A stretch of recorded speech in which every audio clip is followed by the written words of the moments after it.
नमस्कार, मैं आनंद शर्मा लेकर आया हूँ आपके लिए नवीनतम मौसम की जानकारी। जैसा कि हर हफ्ते हम आपके साथ डिस्कस करते हैं पिछले हफ्ते की मौसम की जानकारी और अगले 2 हफ्तों का मौसम का पूर्वानुमान। और इस बार हम एक अलग चीज़ ऐड कर रहे हैं कि पूरा पिछला अक्टूबर महीना है, उसमें क्या क्या विशेषताएँ रहीं। और आप पिछले हफ्ते की बात करें तो इसमें 3 विशेषताएँ रहीं। पहला तो ये रहा कि हमारा 28 तारीख के आसपास हमारा दक्षिण भारत में, खासकर तमिलनाडु में नॉर्थ ईस्ट मानसून का आगमन। उसके साथ साथ दिल्ली के आसपास जो आपका क्षेत्र है वहाँ पर तापमान, जो न्यूनतम तापमान है, काफ़ी लंबे समय के बाद काफ़ी नीचे गिर गए, 10 डिग्री के आसपास आ गए न्यूनतम तापमान। और तीसरी विशेषता रही कि अक्सर अक्टूबर माह में हमारे जो है साइक्लोन बनते हैं, चक्रवात बनते हैं। और यदि हम पिछले 40 साल की बात करें तो करीब करीब 14 बार ऐसे हुए कि हमारे अक्टूबर माह में साइक्लोन यानी चक्रवात बने, मगर इस बार हमारे अक्टूबर माह में एक भी चक्रवात नहीं बना। और जानेंगे इन सब के पीछे क्या कारण रहे। आइए चलते देखते हैं कि पिछले हफ्ते की विशेषताएं क्या थी, क्या सिनॉप्टिक सिचुएशन किस तरह थी। आप देखेंगे तो इसमें खासकर आपको दिखाई दे रहे हैं कुछ सिस्टम यहाँ पर दिखाई दे रहे हैं और एक आपका तट जो तमिलनाडु के तट के आसपास है। तो आप इस सिस्टम की हम बात करें तो ये आप देख रहे हैं साइक्लोनिक सर्कुलेशन बना और ये फिर आपके उत्तर पश्चिम दिशा की ओर आगे बढ़ा और बाद में ये करीब करीब 2 या 4 तारीख के आसपास साइक्लोनिक सर्कुलेशन का इसका सिर्फ रह गया, बाद में थोड़ा कमज़ोर पड़ गया था और ये बांग्लादेश के आसपास स्थित रहा। और उसी के चलते जो है इन क्षेत्रों में थोड़ा वर्षा देखने के लिए मिली। उसके साथ बात करें तो हमारे साथ 3 जो है छोटे छोटे साइक्लोनिक सर्कुलेशन बने हुए थे हमारे बंगाल की खाड़ी में और तमिलनाडु के तट के पास कहें तो उनका असर भी देखने को मिला। और ये सब थोड़ा उसके साथ जो ईस्टर्ली वेव थी उसका भी असर देखने को मिला। और बात करें तो हमारे साथ पश्चिमी विक्षोभ भी था एक वीक, और एक खास जो हम यदि बात करें वेस्टर्ली ट्रफ की तो वो भी आप देख सकते हैं, जो कि करीब आप देखते हैं 88 डिग्री जो है हमारा लॉन्जिट्यूड है उसके आसपास थी और 25 डिग्री नॉर्थ के आसपास थी। और छोटे छोटे सर्कुलेशन आप इधर देख रहे हैं, वेस्टर्न डिस्टर्बेंसेस को भी देख रहे हैं, मगर मुख्यतः जो हमारे फीचर्स वो रहे थे, जो वो फीचर्स हैं ये सर्कुलेशन और जो सर्कुलेशन यहाँ बना था, इन के चलते जो है इन क्षेत्रों का मौसम प्रभावित हुआ। अब बात करते हैं जो हमारे उपग्रह से जो चित्र प्राप्त हुआ है, तो आप उसमें देख सकते हैं किस तरह से हमारे कन्वेक्टिव क्लाउड्स यहाँ इस क्षेत्रों में देख सकते हैं। तो आप इसको रिलेट कर सकते हैं, जहाँ जहाँ साइक्लोनिक सर्कुलेशन थे उन्हीं क्षेत्रों में आपके कन्वेक्टिव क्लाउड्स बने हैं और उन्हीं के चलते इन क्षेत्रों को वर्षा भी मिली। और आप देख भी सकते हैं यहाँ पे भी डायग्राम में देखेंगे तो साइक्लोनिक सर्कुलेशन के चलते हुए इस क्षेत्रों में वर्षा मिली और आपके उत्तर पूर्वी इलाकों में थोड़ी सी वर्षा जो है आप देख सकते हैं। और स्नोफॉल जो है हमारे कुछ पहाड़ी इलाके जो है खासकर जम्मू कश्मीर, हिमाचल प्रदेश और उत्तराखंड में भी स्नोफॉल देखने को मिला इक्का दुक्का जगह में। और जहाँ तक भारी वर्षा की बात करें तो आप देख सकते हैं खासकर जो तमिलनाडु है उसमें खास आज देख रहे हैं, जो पिछले 24 घंटों की बात करें तो भारी से बहुत भारी वर्षा आपको देखने को मिल रही है। 17 सेंटीमीटर, 13 सेंटीमीटर, 12 सेंटीमीटर। और आंध्र प्रदेश के जो तटीय इलाका है उन वहाँ पर भी भारी वर्षा दर्ज की गई। और पूरे वीक भर की बात करें तो देखिए 29 से 3 तारीख के बीच में आपको अलग अलग जगहों पर, तमिलनाडु में यदि बात करें तो डीजीपी ऑफिस में 11 सेंटीमीटर वर्षा मिली 29 तारीख को।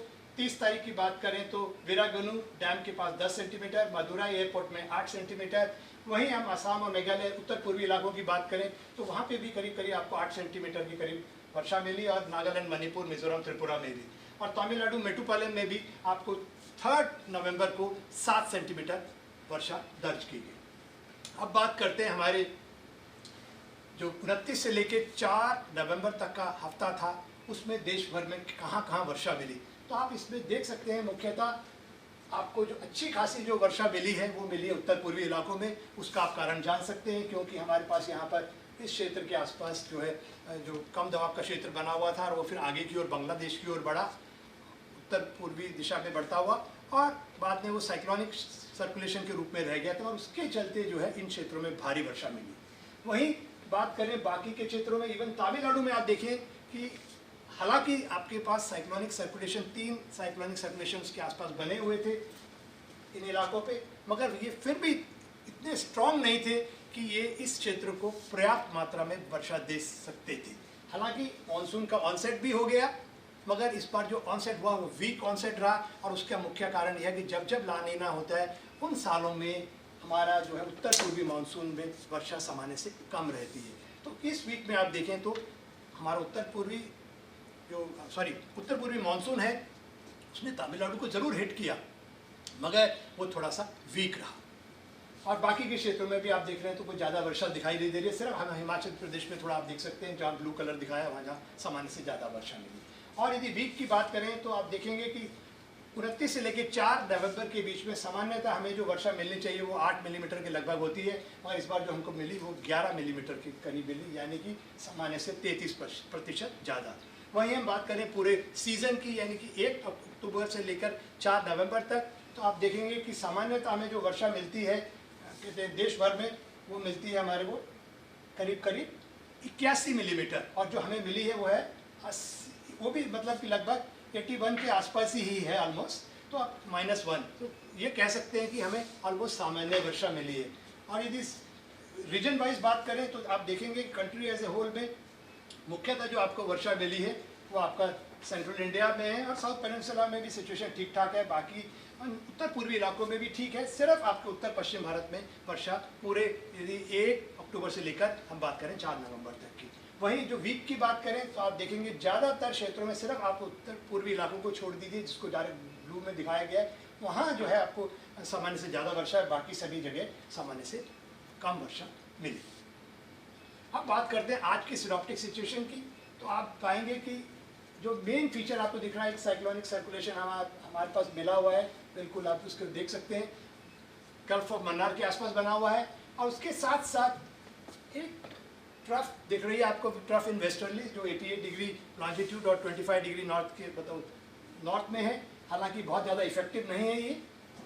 और साथ आप एक ट्रफ यहाँ पे भी कर्नाटका, कोस्टल कर्नाटका के से भी देख रहे हैं, तो हालांकि ये फीचर दिखाई दे रहे हैं, मगर कोई इंपॉर्टेंट फीचर नहीं है आज की डेट में। यदि सिनॉप्टिक सिचुएशन बात करें तो कोई स्ट्रॉन्ग सिनॉप्टिक फीचर नहीं है ऐसा जो कि आपको झमाझम बारिश दे सकता है। तो यानी कि आपकी जो वर्षा होने वाली है, कोई बहुत ज़्यादा वर्षा नहीं मिलने वाली है आने वाले दिनों में। अब बात करते हैं जो सिनॉप्टिक फीचर जिस तरह से हैं, तो आपको कोई लो प्रेशर सिस्टम बनता हुआ दिखाई नहीं दे रहा है आगे 1 हफ्ते के अंदर। और जहाँ तक आप विंड पैटर्न को भी देखिए, यहाँ जरूर आपको ईस्टर्ली मिल रही है, और इस क्षेत्र में आपको उत्तर पश्चिम भारत में उत्तर पश्चिमी हवाएं आ रही हैं, और कोई खास इंपॉर्टेंट फीचर नहीं है। वहीं बात करें हमारी 5 दिन की चेतावनी की, तो जो हमारी भारी से बहुत भारी वर्षा जो हो सकती है उसकी चेतावनी है, खासकर तमिलनाडु और पुडुचेरी में, तो वो है 5 तारीख के लिए। और उसके साथ साथ इक्का दुक्का जगह में आपके भारी वर्षा मिल सकती है, 6 से 8 में फिर तमिलनाडु और पुडुचेरी में, और वहीं 5 तारीख को केरला में भी कहीं कहीं भारी वर्षा हो सकती है। इसके अलावा यदि हम 7 दिन देखें तो बाकी 6, 7, 8 में, तो उसमें कुछ क्षेत्रों में आपके दक्षिण भारत में थंडरस्टॉर्म यानी गरज चमक के साथ बौछार, और जिसे हम क्या कहते हैं बिजली कड़कना, उसके इंसिडेंस भी हो सकते हैं, आप इन क्षेत्रों में देख सकते हैं। और येलो कलर में दिखाया गया भारी वर्षा, और वहीं आपका ये ऑरेंजिश कलर दिखाई दे रहा है 5 तारीख को, इसका मतलब है बहुत भारी वर्षा कहीं कहीं तमिलनाडु और पुडुचेरी में हो सकती है। अब बात करते हैं हमारी जो कहते हैं कम दबाव के क्षेत्र जो बनते हैं हमारे, खासकर पूरे देश के आसपास के समुद्रों में, तो आप देखेंगे सामान्यतः जो है आपके सिस्टम्स बनते हैं। आप इसमें देखेंगे तो डिप्रेशन और डीप डिप्रेशन जो है आपके सामान्यतः बनने चाहिए 2, और जो हमें इस बार बने 3, और वहीं जो सीवियर साइक्लोन बनते हैं वो 1, और हमारे वहाँ जो दिखा रहा है वो 0। यानी कि सामान्यतः क्या होता है, यदि आपकी ला नीना कंडीशन जिसकी हम बात कर रहे हैं, आजकल वीक ला नीना कंडीशंस चल रही हैं, और जब जब वीक ला नीना कंडीशन होती है तो अक्सर ये कहा जाता है कि साइक्लोन की इंटेंसिटी और फ्रीक्वेंसी ज़्यादा होगी।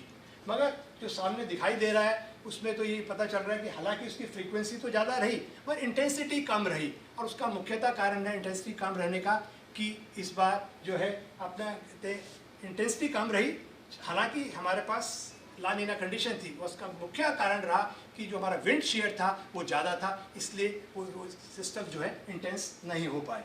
और इस बार जो आप पहले देखेंगे हम लोगों का, आपको यदि इस चित्र की बात करें तो आप इस चित्र के माध्यम से देख सकते हैं कि हमारे जो मुख्यतः 3 डिप्रेशंस जो थे इस बार जो अक्टूबर में बने, उसमें आप देखेंगे पहला सिस्टम जो ये दिखाई दे रहा है यहाँ पर, आप देख रहे हैं तो ये सिस्टम बना, और ये सिस्टम जो बनते हैं साउथ चाइना सी से मेनली आते हैं, और आके ये उत्तर पश्चिम दिशा में आगे बढ़ा, और ये तेलंगाना, उत्तरी कर्नाटक को पार करता हुआ, महाराष्ट्र को पार करता हुआ ये अरबियन सी में दोबारा से आ गया और एक बार फिर मजबूत हो गया। और दूसरा आप देखेंगे फिर यही सिस्टम जो है आगे की ओर बढ़ा और जाकर इसने मतलब डिप्रेशन बना और आगे बढ़ता हुआ ये सोमालिया के तट तक गया और काफ़ी लंबे समय तक ये अरब सागर में रहा और इसने बाद में सोमालिया को भी बारिश दी। तो आप देख सकते हैं कि मतलब कि जो हमें वर्षा मिलती है वो एक लार्ज स्केल फीचर और रीजनल फीचर्स और लोकल फीचर्स का इंटरेक्शन टाइप का हो रहता है। और ये जो सिस्टम है आप देख रहे हैं कि जो बनते हैं, मैंने जैसे कहा कि खासकर ये वाला सिस्टम आपका रहा और दूसरा सिस्टम जो आपका यहाँ आप ये देख रहे हैं ये बाद में उत्तर पश्चिम दिशा की ओर आगे बढ़ता हुआ बांग्लादेश को गया और इसने भी इन क्षेत्रों को ज़बरदस्त बारिश दी। तो इसमें ये विशेषता ये रह रही है कि एक तो ये चाइना, साउथ चाइना सी से बनते हुए खासकर ये सिस्टम आपको बने और जब जैसे ये आते हैं आगे बढ़ते हैं तो उसको फर्दर इंटेंसिफाई करने में हमें इसका रोल रहता है मैडन जूलियन ऑसिलेशन का। तो मैडन जूलियन ऑसिलेशन फेवरेबल था और उसने एक कैटलिस्ट का काम करा और इन सिस्टम को काफ़ी स्ट्रांग बनाने में मदद करी। अगर अब आगे की बात करें तो कोई ऐसा मैडन जूलियन ऑसिलेशन अभी दिखाई नहीं दे रहा आने वाले दिनों में जो कि कोई सिस्टम बने, कोई सिस्टम भी नहीं बन रहा है और साथ साथ में ऐसा कोई कैटलिस्ट यानी मैडन जूलियन ऑसिलेशन भी नहीं है जो उसको मजबूत बनाए। अब बात करते हैं जो हमारा अक्टूबर का माह था उसमें कहाँ भारी, बहुत भारी और अत्यधिक भारी वर्षा देखने को मिली।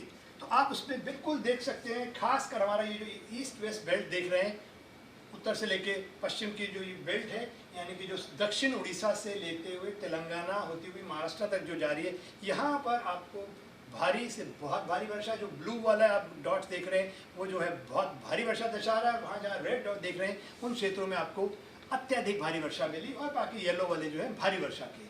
उसके साथ साथ आप देखते हैं उड़ीसा और ये कोस्टल बेल्ट है, यहाँ पर भी आपको काफ़ी जगहों पर बहुत भारी वर्षा देखने को मिली। और तीसरा आप जाकर उत्तर पूर्वी इलाके, यहाँ पर भी बहुत भारी से लेकर अत्यधिक भारी वर्षा मिली। और इन क्षेत्रों में इस भारी से बहुत भारी वर्षा और अत्यधिक भारी वर्षा के चलते जो है बाढ़ जैसी स्थिति पैदा हुई। कई जगहों पे लैंडस्लाइड हुए, इवन उत्तर पूर्वी इलाकों में भी लैंडस्लाइड हुए जिसकी की पूर्व चेतावनी दी गई थी और जलभराव हुआ। और साथ साथ आप देखेंगे तो हैदराबाद में काफ़ी मतलब कि जान माल भी गई और काफ़ी जगहों पे जलभराव हुआ। वहीं बेंगलोर की बात करें तो बेंगलोर में भी जो है खासकर दक्षिण जो बेंगलोर था उस वहाँ पर भी भारी वर्षा देखने को मिली और वहाँ पे भी कुछ जगहों पे जलभराव जैसी स्थिति पैदा हो गई। और इसके साथ साथ उत्तर पूर्वी इलाकों में जैसे हम बात कर रहे हैं तो वहाँ पर भी आपको खासकर मेघालय और इन क्षेत्र आसपास के क्षेत्रों आसाम में जलभराव और लैंडस्लाइड की घटनाएं देखने को आई। तो ये पिक्चर था पूरे अक्टूबर माह की भारी, बहुत भारी और अत्यधिक भारी वर्षा का। और ये उसका मुख्य कारण हम पहले ही आपको बता चुके हैं। ये जो हमारा जो डिप्रेशन जो बना था बंगाली खाड़ी में वो आगे पश्चिम, उत्तर पश्चिम दिशा की ओर आगे बढ़ा, उसके चलते ये वर्षा ज़्यादा यहाँ मिली इन क्षेत्रों में। और ये जो एक हमारा डिप्रेशन बंगाल की खाड़ी में बना था वो फिर उत्तर और उत्तर पश्चिम दिशा में आगे बढ़ता हुआ बांग्लादेश की ओर गया, उसके चलते इन क्षेत्रों में ज़्यादा वर्षा मिली। अब बात करते हैं हमारे तापमान की। तो जैसा कि आप इस खासकर इस डायग्राम की हम बात करेंगे तो इसमें आप देख सकते हैं जो गाढ़ा हरा जिन क्षेत्रों में दिखाई दे रहा है, दिल्ली और उसके आसपास जो हरियाणा और पंजाब का हिस्सा और थोड़ा राजस्थान का हिस्सा और यहाँ पे जम्मू कश्मीर में, इन क्षेत्रों में तापमान जो है काफ़ी सामान्य से काफ़ी कम रहे। और ये काफ़ी लंबे समय के पास दिल्ली में जो है तापमान जो है लगता ऑलमोस्ट जो है करीब करीब 50 साल के बाद इस तरह को देखने को आया कि तापमान ऑलमोस्ट 10 डिग्री के आसपास पहुंच गया था। इसका भी लोग थोड़ा सा उसको रिलेट करने की कोशिश कर रहे हैं कि इस साल ला नीना है और ये भी देखा गया कि जिस साल ला नीना हो तो थोड़ा सा विंटर थोड़ा सीवियर रहता है। मगर ये सिर्फ एक ही फैक्टर नहीं है जो इन्फ्लुएंस करता है, और कई अन्य फैक्टर्स भी हैं। और बाकी के देश के हिस्से की बात करें तो आप देख सकते हैं कि बाकी हिस्सों में जो है न्यूनतम तापमान जो है सामान्य से ज़्यादा रहे। और आपको अगले डायग्राम में जैसे हम दिखाएंगे कि बाकी के क्षेत्रों में जो ओवरऑल जो टेम्परेचर भी रहे वो पूरे देश भर में अक्टूबर माह में सामान्य से ज़्यादा रहे। अब बात करते हैं हमारे मतलब कि जो इंडिया की पूरे बात करें तो आप देखेंगे कि जो हमारा पूरे इंडिया के यदि हम एवरेज मिनिमम टेम्परेचर की बात करें यानी नाइट टेम्परेचर की, तो आप देख रहे हैं कि जो 1971 और 2020 का, तो ये एकदम पूरा जो अक्टूबर माह है वो उसमें जो है वार्मेस्ट रहा है। तो एक तरह से आप देखेंगे काफ़ी लंबे समय के बाद आपको मतलब कि जो है ये वार्मेस्ट एवरेज टेम्परेचर देखने को मिले। और वहीं हम दिल्ली की बात करें तो दिल्ली में आप देख रहे हैं कि आपको काफ़ी तापमान जो है सामान्य से एवरेज जो तापमान लें हम उस काफ़ी लंबे समय का, यानी कि 62 के बाद जो है आपको ऐसा देखने को मिला है, इस तरह के न्यूनतम तापमान। ये हमारे खासकर मछुआरों के लिए अच्छी खबर है। तो इस डायग्राम से आप देख रहे हैं कि आपके समुद्र में दोनों हफ्तों में कोई खास साइक्लोजेनेसिस नहीं होने वाली है। अक्सर क्या होता है, आपके अक्टूबर और नवंबर माह में जो साइक्लोन चक्रवात बनते हैं और उसके चलते जो उथल पुथल होती है समुद्र में, तो उसके चलते मछुआरों को काफ़ी समय से समुद्र में नहीं जा सकते हैं और उनकी जीविका तो मच्छी पकड़ने पे ही रहती है। तो वो जो है उनके लिए एक तरह से अच्छी खबर है, कोई सीवियर साइक्लोन नहीं बनने वाला है। हालांकि थोड़ी बहुत तो उथल पुथल रहती है, मगर साइक्लोन नहीं बनने वाला है अगले 2 हफ्तों में। अब बात करते हैं हमारे एक्सटेंडेड रेंज फोरकास्ट, जो हमारे 2 हफ्तों का वर्षा का पूर्वानुमान होता है। तो उसमें आप देख रहे हैं कि यदि हम एनोमली को देखें तो कोई विशेष वर्षा हमारे खासकर यदि हम ऊपर भी देखें तो ज़्यादातर देश का हिस्सा है उसमें आपको ड्राई वेदर दिख रहा है या सामान्य से कम वर्षा है। सिर्फ यदि हम पहला हफ्ता देखें तो आपका दक्षिण प्रायद्वीप है, उसमें भी तमिलनाडु, केरला जो है उनमें थोड़ा वर्षा रहेगी।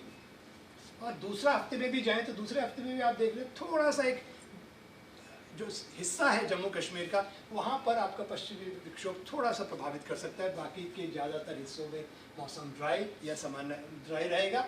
वहीं दक्षिण जो प्रायद्वीप का उसका थोड़ा सा हिस्सा है एक्सट्रीम पेनिनसुला, वहाँ पे वर्षा मिलेगी। आगे चलें, अब बात करते हैं हमारे न्यूनतम तापमान की। तो आप जैसे कि एनोमली में देख रहे हैं कि थोड़ा सा जहाँ पे ये डार्क कलर्स देख रहे हैं वहाँ पर आप देखेंगे कि न्यूनतम तापमान आपके हैं सामान्य से ज़्यादा है।